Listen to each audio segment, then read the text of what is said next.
श्री पप्पू यादव जी, धन्यवाद। धन्यवाद अध्यक्ष जी।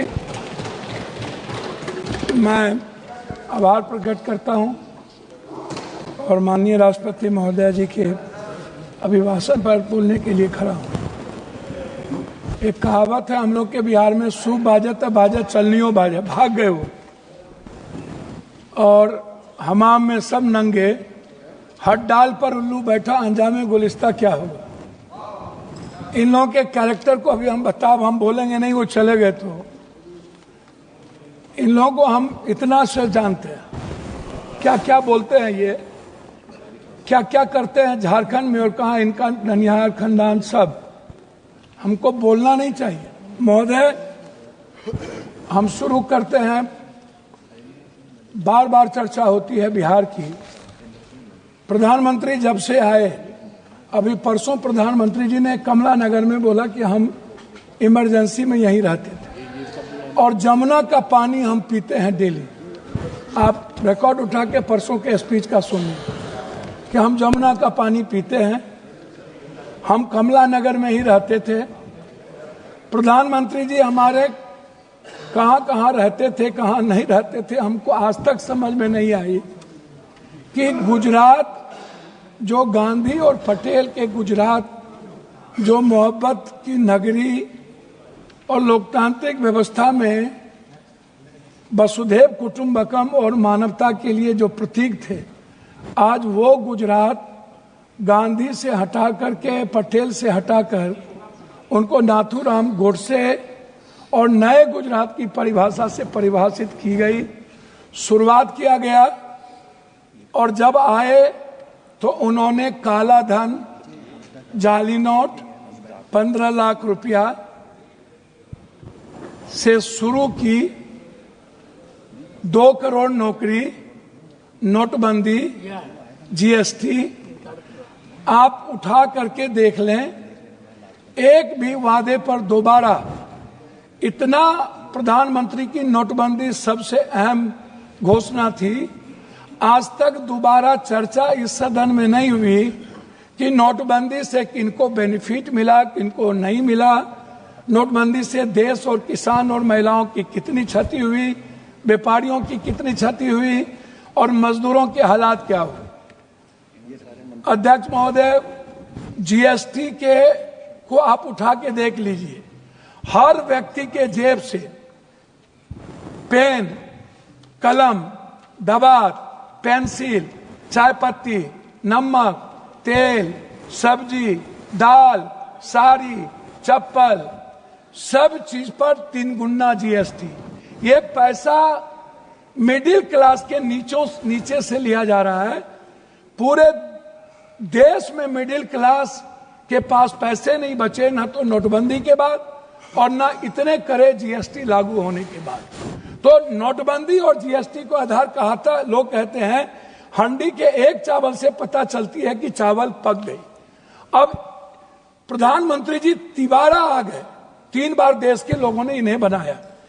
हम आपसे कहना चाहेंगे कि अभी जो कुंभ की बात है, प्रधानमंत्री जी हमारे हिंदू के सबसे बड़े, सनातन के विचारधारा कहते हैं कि मैं सबसे बड़ा हूं। मैं एक बाबा का नाम नहीं लूंगा लेकिन कोट करता हूं। उन्होंने कहा कि जो जो लोग मरे हैं वो मोक्ष चलेगा। तो मैं चाहता हूं कि लगभग बाबा और नागा, और जो नेता वहां जाते हैं और जो बड़े पैसे वाला, उनको भी डुबकी लगा के मर जाना चाहिए ताकि इन लोगों का कल्याण हो जाए। ये मोक्ष पे चल जाए। भैया सुनिए, मोक्ष में चले जाएं। बाबा लोग वो बोलते हैं कि बाबा ने कहा कि मोक्ष में चले गए, तो मैं चाह रहा हूं कि ऐसे बाबाओं को मोक्ष में चला जाना चाहिए।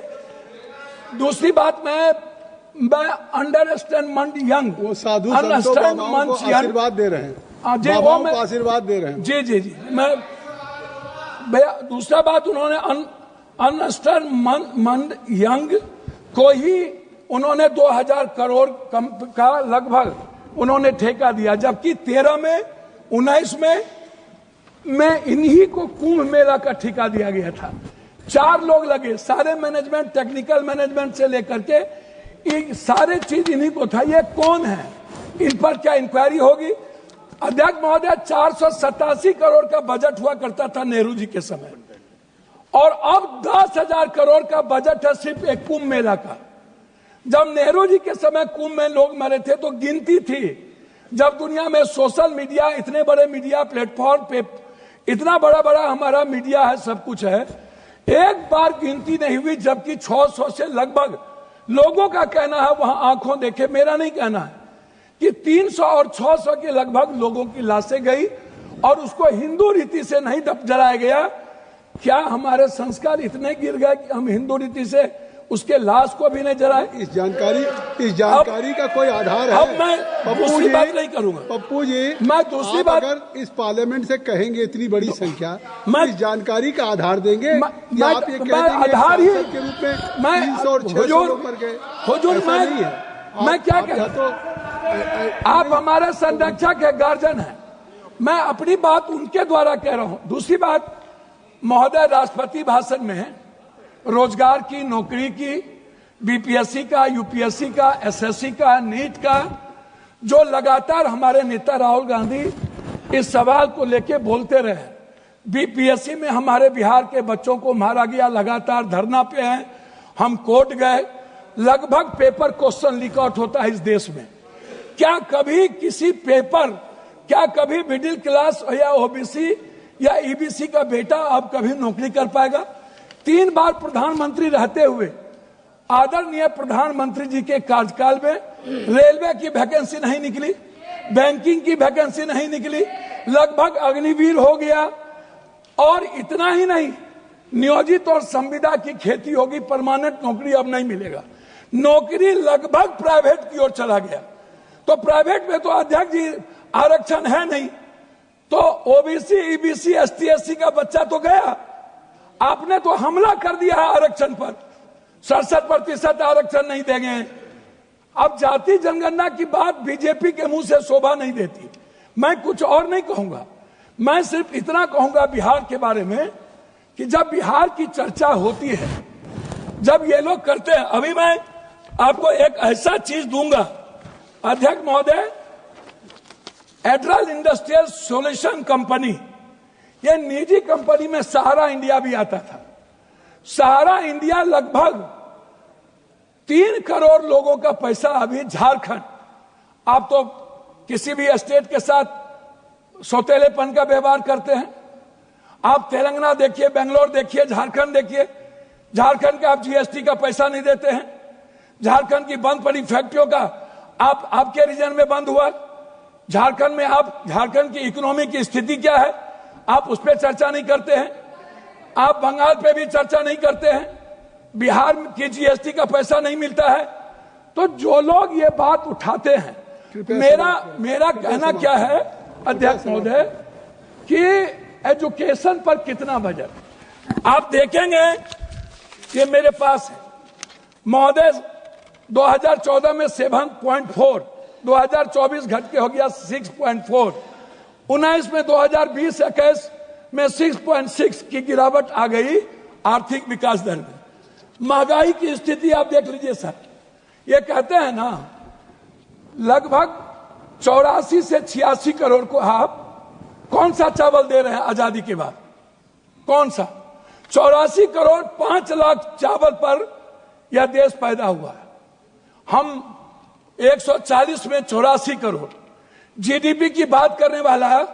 हम उनसे पूछना चाहेंगे कि मेरे रुपये की गिरावट कितनी है, मेरी वैल्यू कितनी है, कृपया सब और पर कैपिटा इनकम। सर वही हम आपसे है। 9 मिनट हो गया। 9 मिनट। सर मैं बिहार के बारे में कह के बात करता हूं जब आप कह रहे हैं, तो मेरा कहना आपसे ये है, अभी तक भी तो आप बिहार, मेरा कहना ये है कि आप की जो विदेश नीति है, अभी बांग्लादेश, सर वही आ रहा हूं सर, बांग्लादेश गए थे आईएसआई के चीफ, 3 दिन वहां रहे। भूटान की आधी सरकार चीन में थी। हमारे प्रधानमंत्री बहुत मजबूत हैं। नेपाल के बॉर्डर पर पूरा का पूरा चीन का एयरपोर्ट बन गया, पूरा। सर पोखरा में जाके देखिए, वहां के सैनिक चैन की उतरते हैं। सर एएसआई के एजेंट क्या कर रहा था? सर भूटान के मंत्री चीन में आज 15 दिनों से क्या करते हैं? बांग्लादेश दुश्मन, नेपाल दुश्मन, पाकिस्तान दुश्मन, वियतनाम दुश्मन, वियतनाम चला गया, ताइवान चला गया, चीन हमारा दुश्मन, सबसे बड़ा दुश्मन चीन। अब कंक्लूड सर कंक्लूड करते प्लीज कंक्लूड। हम सर बिहार के बारे में सिर्फ आएंगे। सर मेरा आग्रह है 2 मिनट सर, 1 मिनट कि बिहार में क्या मिला? सर हम भीख मांगा क्या गया नहीं बिहार मिला? के द्वारा, क्या नहीं मिला? सर मेरी बात सुनिए ना, विशेष राज नहीं मिला, विशेष पैकेज नहीं मिला, बंद पड़े फैक्ट्री, डालमिया नगर से शुरू करता हूं, चीनी मिल, पेपर मिल, दालचीनी मिल, सिल्क मिल, बंदूक फैक्ट्री, आप उठाइए, आप उठा करके देखिए, सिल्क मिल, जूट मिल। सर मेरे यहां बनमनखी में चीनी मिल बंद हो गया। जब फैक्ट्रियां नहीं रहेगी, जब फूड प्रोसेसिंग पर हम फैक्ट्रियां नहीं देंगे, जब हम मछली उत्पादन को फैक्ट्रियां, बार बार चर्चा होती है। सर मैं बात को खत्म कर रहा हूं, मैं अपने क्षेत्र की बात करूं। सर मैंने अपने क्षेत्र में मैंने कहा कि हमारा जो बॉर्डर है बांग्लादेश नेपाल, इस इलाके में एक एम्स मैंने पूर्णिया के लिए मैंने डिमांड किया।